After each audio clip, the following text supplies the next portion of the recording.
Good afternoon, ladies and gentlemen, and welcome to another video about world peace. Whoop, whoop, whoop, whoop.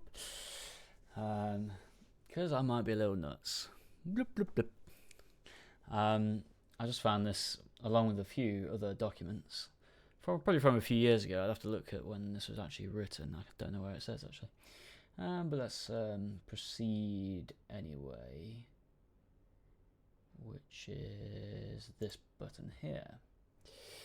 And yeah, I've not read this since I wrote it basically, so we'll see what it says, see if it makes any sense whatsoever. Hope you're all doing well anyway.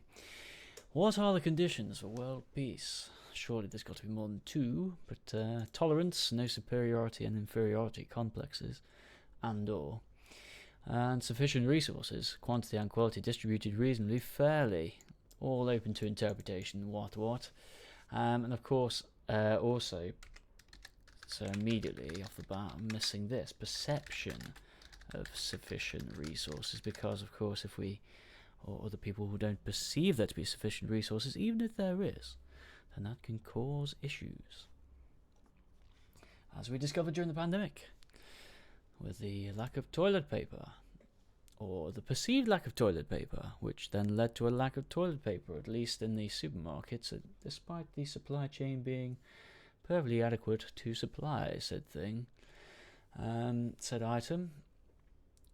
Just that spike of people buying it led to there being a lack thereof in the supermarkets, which then led people to perceive there actually to be a lack, and then well, you get the gist. Anyway, we didn't fall victim to that, thankfully. But anyway, that was just one small example. But yes, that's important. Perception of sufficient resources. And I guess perception of other people's tolerance as well could be considered a thing there. Perception of tolerance? Perception of tolerance. Because again, even if the other group of people are tolerant, and perception of their tolerance is not aligned with reality, then that can also cause issues. So yes, silly past me forgetting these things. Anyway, save. How can these be achieved? No free will, everything is predetermined. So this is the philosophy of chill, which I'm not sure whether I will have uploaded a video on this just yet, or if not, I will have done shortly in the future. But yeah, something I called the philosophy of chill, which is actually apparently already a field of philosophy. I've never actually studied philosophy. Called determinism. I did watch a few videos a while back, but that was after thinking about this. But anyway, yes, no free will, everything is predetermined. So I'll go into that in more detail in a different video, but it's just essentially the fact that all our behaviours and thoughts and beliefs and etc., perceptions, are tied into our brain and the way our brain works. And of course, we can make decisions to control, things we do, or at least seem to control the things we do and the things we think. But all the decisions that we make in order to do that are already based on the prior neurology or the prior kind of layout of the brain, which if we go back far enough in time, we realise we didn't have any control over the development of said thing. So I've definitely explained that better in other places, so we'll continue onwards, but I hope that makes sense. Essentially, we weren't in control of the development of our own brains, which then have led us to do all the actions, or should I say reactions, and all the thoughts, etc., and beliefs, etc. Anyway, given the same genes and experiences as someone else, I would do exactly the same. Yes, so apparently I'd forgotten to be doing the reactions part, because obviously everything is a reaction, unless there was one action once upon a time which had no cause, which is a bit mind-boggling. We're all a part of the same entity. We're effectively each other in different forms, because the only thing that differentiates us is luck. Same thing in different forms. I'm you, you are me, we are us, we are one. It sounds so hippie, but I mean, yes, the only thing that differentiates us from each other and other animals, things, objects, is luck or chance. Everything is entirely based on luck/chance.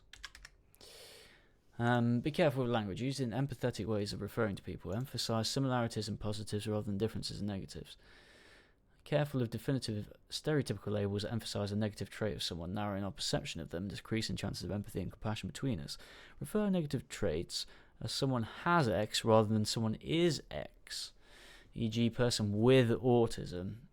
That's obviously with the presumption that the perception of autism is negative, but as with everything, or maybe not everything, but a lot of things, they contain a lot of pros and cons, so there might be some pros to having autism as well as cons.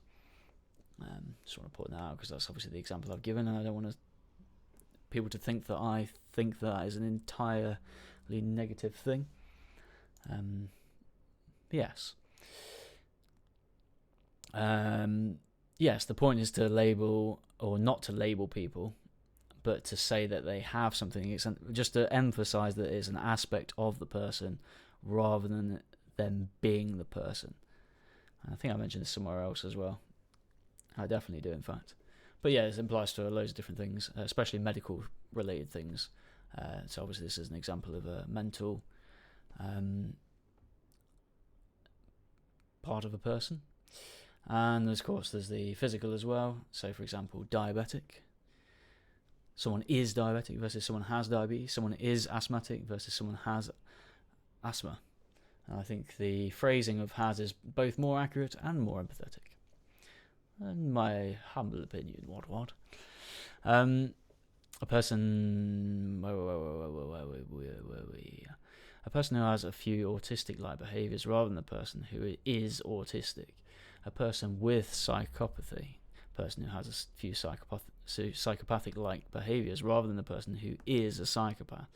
Notice we currently are very inconsistent with this: diabetic, dyslexic, asthmatic, but not cancerous, cerebral palsy. Yeah, so some things we don't define the person as whatever it is that we're referencing. So if someone has cancer, we say has cancer versus diabetic, dyslexic, asthmatic, etc. We don't say that person is cancerous, although that phrase does crop up online quite a lot, I must admit. Reducing negatives, double plural, reducing negative stresses increases the likelihood of tolerance. So basically people who are in more stressful situations are generally less likely to be tolerant. So reducing these things is obviously a good thing, or should be a good thing. Depending on our perception of what negative stresses are, because there's also the idea of certain negative stresses being able to cause positive adaptation, but then would you call it a negative stressor, or would you just call it a stressor? UBI, so Universal Basic Income, to help with financial stress. I'm going to do a separate video on that, because there are pros and cons, and potential pros and cons as well. To help with financial stress, because at the moment the vast majority of the population is under pretty serious stress in terms of finances and debt generally. Essentially has a kind of figurative gun to the head, which could be considered a good thing in terms of you can extract a lot of work out of people if you've got a figurative gun to their head. But can cause some serious side effects. So it depends on our opinion on that. Whether society can function without said stick as opposed to the carrot. Oh, lovely cup of tea. Needs to be coupled with conscientious consumerism, discussed momentarily. More fiscal inequality, less ability to earn money passively, which facilitates drastic disparity in wealth and power, which is tends to lead to some pretty poor social cohesion, social division, one might say.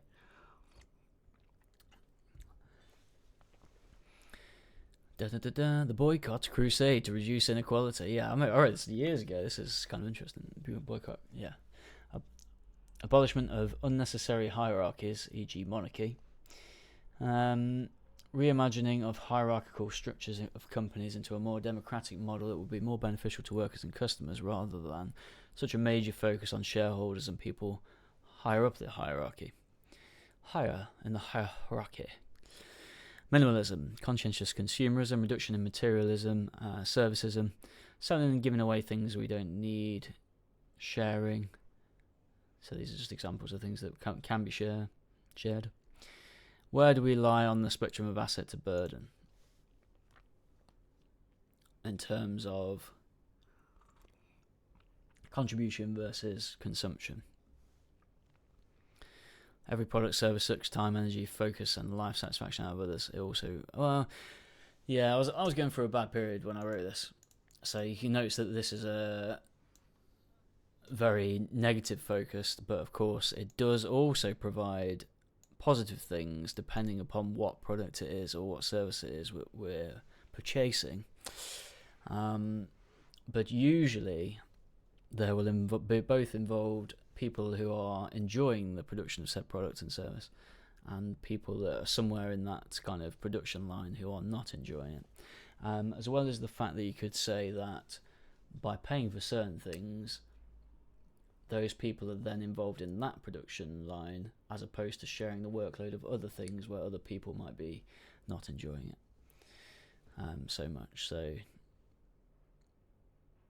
yes, but yeah, as you can see, I wasn't feeling top notch when I wrote this, because it's a very negative focus. But anyway, it does have some truths in there, elements of truth, one might say.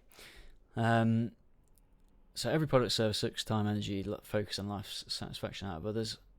It also reduces available resources and increases pollution, air, water, food, etc., meaning that everyone, including other species, will live a lowered quality of life and length of life, including future generations, depending upon what the resource is used for. If it's used for innovation, then it could be a net positive. So yes, as I said previously, things are a mixed bag of pros and cons for the most part. So that includes buying products and services and paying for services. Education covers things that will help us to live more. So having education cover things that will help us live more self-sustainably, or just generally sustainably. So I'll put brackets on that because it doesn't have to be self. Gardening, etc. That might not be the most efficient though, having individual gardening. So take from that what you will. Increasing our positive impact via reducing our negative impact on others.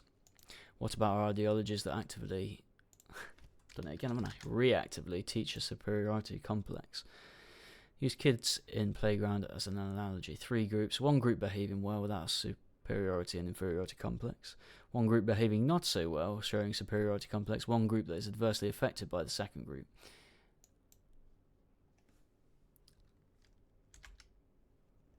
Usually hidden behind closed doors, e.g. with excessive consumerism, the people who have reduced quality of life and length of life from this are usually in a completely different country, exploitatively working in a warehouse to manufacture products which were then manipulated by psychoanalysts into buying. Yes, once again, very negative focus, but I think this is a good analogy. So essentially, the group that's behaving not so well would be a group of people with really high consumption. Although then the question is, where do you draw a line between a reasonable amount of consumption and excessive consumption? I think it's quite easy to put up examples. Like I could look at like Jeff Bezos and be like, yeah, I definitely don't want to live a life like he does in terms of consumption. But then as soon as you start ratcheting that back in smaller and smaller increments, like you get to a point where it's like very hard to draw a line. as it tends to be in a lot of areas of life. But yes, hopefully that makes sense. I was going to use that analogy, if I remember rightly, as I phrased it years ago. I thought about this, but we're just explaining that denigration and vilification of other groups tends not to facilitate social cohesion, and can actually lead to the other group doubling down on said behaviour. So, for example, with the kind of people who consume lots, if another group of people start berating them for doing so, then they might just be like, form their own clique if they haven't already, and just reject the opinion of the people that are berating them because they're being berated, rather than having a decent discussion about things. And this is a good point as well, the fact that every single company these days will have, or will likely have, people who have studied psychology in order to try and sell us things, because the whole idea of capitalism is to make more profits, and to make more profits they need to get people's attention and get people's money, and preferably repeatedly do that in increasing amounts. Because we all love some growth, don't we? We love a bit of growth. Show them empathy and compassion, and encourage them to see how the world could be a better place from a perspective of more equality, rather than one that's superiority and inferiority complex. So yeah, that kind of relates to what I just said about the fact that if we denigrate or vilify them, or just berate them in any way, then that can facilitate more of the behaviour, which might not be ideal. But again, where do you draw the line? Where do you draw the line? Where do we draw the line? What about people who have a neurological issue that creates a superiority complex in them through a reduced / lack of ability to empathise and feel compassion towards others?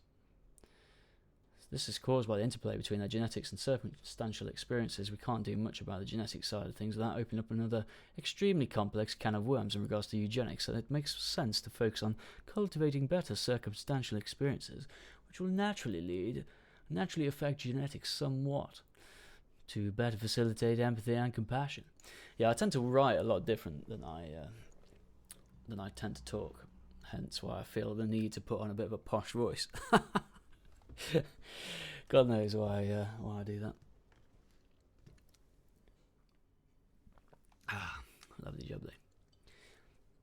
Remove stigma preceding a non-empathetic, dispassionate action. Remove stigma for violence, rape, paedophilia, murder, etc., so that people who feel attracted or compelled towards these sorts of behaviours are more likely to come forward to receive help from family, friends, and if necessary, professionals. I say before engaging in them, but though hopefully not engaging in them for obvious reasons. Makes no sense to have this stigma against these negative behaviours that then forces people to bottle up negative thoughts, feelings, compulsions, allowing them to fester into neurological pathologies that will later cause harm to others. The side effects, or symptoms, should I say? No, it's the symptoms.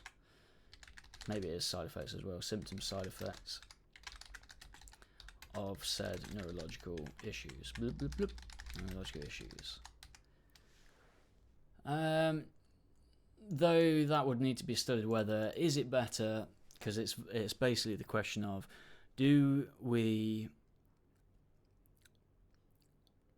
is it better to let people speak out about these issues that they're having, remembering that there is no free will and that it's not their fault that they've ended up having said issues? Is it better to allow them to kind of express that, and not express it in terms of acting upon it or reacting upon it, but express it in terms of discussing it and discussing ways to kind of help reduce compulsions or wants to do said things, versus what we've got at the moment, which is a system that kind of, as I say, puts a big stigma on this and then forces them to bottle it up. And then there's the question of, if they're given a platform, let's say social media or something, does the platform facilitate more negative behaviour than kind of covering it up and carrying on as we are, essentially? Because I guess you could use the analogy of like a wound or something. Like if you've got a wound, do you just kind of cover it and then just like pretend it's not there, and then things, I mean, it could heal, but it could also get a hell of a lot worse? Or do you kind of, open it up, look at it, and be like, right, okay, this is a problem, we need to kind of try and sort this as best we can? Again, with the recognition that the people involved aren't at fault, because fundamentally no one's in control of the development of their brain, and therefore their preceding reactions, etc., as previously discussed. Remember that, given the same genetics and circumstantial experiences, we behave exactly the same in their situation. We need to show these people compassion, because these are the only illnesses whereby the symptoms are punished so severely. Though I'm not saying that we should remove deterrence from these sorts of behaviours, as they're important. Look at behaviours like a chemical reaction requiring catalysts and inhibitors depending upon if that particular behaviour is desirable or not. Although, okay, then you've got the whole question of, well, who decides what behaviour is desirable or not? Consensus isn't always the best, as we've seen in the past, or isn't always the best indicator of what is desirable or not, and is subject to change. But I mean, I think we can, even though consensus isn't always 100% right, I think some of these things mentioned moments ago tend to fall under a consensus of being generally bad. Vicious cycle of negative stress. Negative stress leads to other planetary destructive behaviours as coping mechanism to deal with negative stress, which increases the negative stress. E.g., shopping is a coping mechanism, or consumption. Shopping or other forms of consumption as a coping mechanism. Driving to the shops work because we feel pressured in regards to time due to too much time spent in a job we don't particularly like or hate, etc., which applies to a lot of people, unfortunately.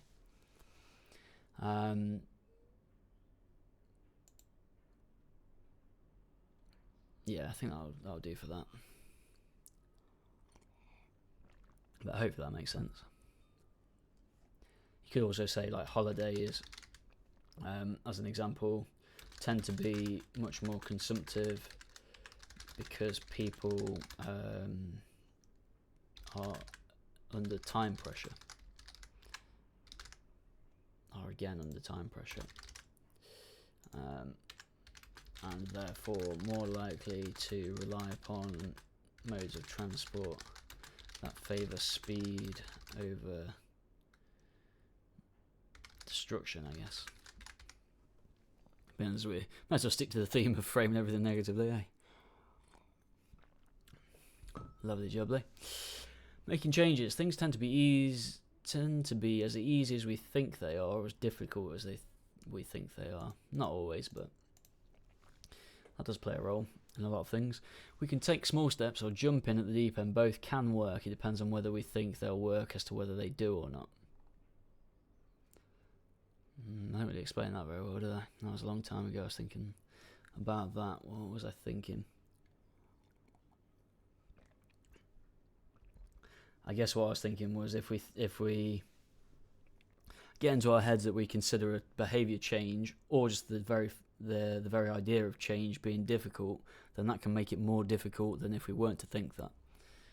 It's like a self-fulfilling prophecy. That's probably what I was getting at. Transition, not too fast unless we can prep the system to handle / adapt to fast change. E.g., if everyone was to quit smoking, halve alcohol consumption, stop eating fast food, these are all obviously arbitrary examples. There were no crimes being committed or conflict wars, etc. overnight. All that happened overnight, then the system would struggle with a vast amount of people suddenly out of work, because the system is currently predicated on keeping everyone in work most days / for long hours. Yeah, so even if we were to get rid of all these negative things, obviously some vices, like how much of a vice is it's too much of a vice. But yeah, even if we just think about these crimes and conflict and wars, even if all of that stopped overnight, then suddenly there'd be tons less work, which can, in the current system, be a problem. I made a very short article on, there was a policy over the pandemic in the UK, which was eat out to help out, which essentially, if you boil it down, is demand more resources in order to help out. Live a more demanding life in order to help out. Live a life that burns through more resources in order to help out. And I think that's a perfect example of one of the problems that we have with the current system. Because a system that encourages burning through more resources or facilitates it is one that doesn't last as long as one that doesn't do that. Why complete world peace is improbable. Hard to get certain people to tolerate others, e.g. neurological issues caused by genetics that cause a lack of empathy and compassion, especially if also combined with a reduced or lack of self-control, most likely reduced. Some people are also actively, reactively taught intolerance of other subgroups of the population by people close to them / they respect. Brackets, and this can / often does happen when people are young and their neurologies are more susceptible, malleable, shall we say. So intolerance is encouraged in some people. Resources, logistics of getting resources distributed around the world at insufficient quantity, quality, in order to... Wait, hang on, what's this? Well, let's just see what I'm saying next. Resources. Certain things are happening that may mean there aren't enough resources to go around, even if we manage to solve the problem of logistics, e.g. exponential time, energy, resources sink of climate change repercussions, people hoarding wealth if they can break the natural limiting factors, e.g. if they make revolution impossible through militaristic research. As I say, I wrote this a very long time ago, so trying to actually just realised that's slightly off to the side.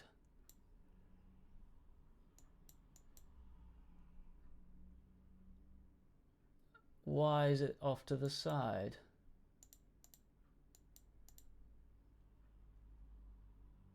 Sometimes I wonder why I bother. Nope. Unlock. Wow, that's a pain in the arse, isn't it? I probably should have looked over at this screen. It's probably because I should have been like that and then slid it over. But anyway, I mean, I did read it out loud. It's not ideal. Fuck off. I hate technology sometimes. I might redo this at some point, but I'm not going to go through all that again for a little while. Unlock, move to the left. So yeah, we'll do that. That's why it was like that. Had it zoomed out, basically, was the problem. What a pain in the arse.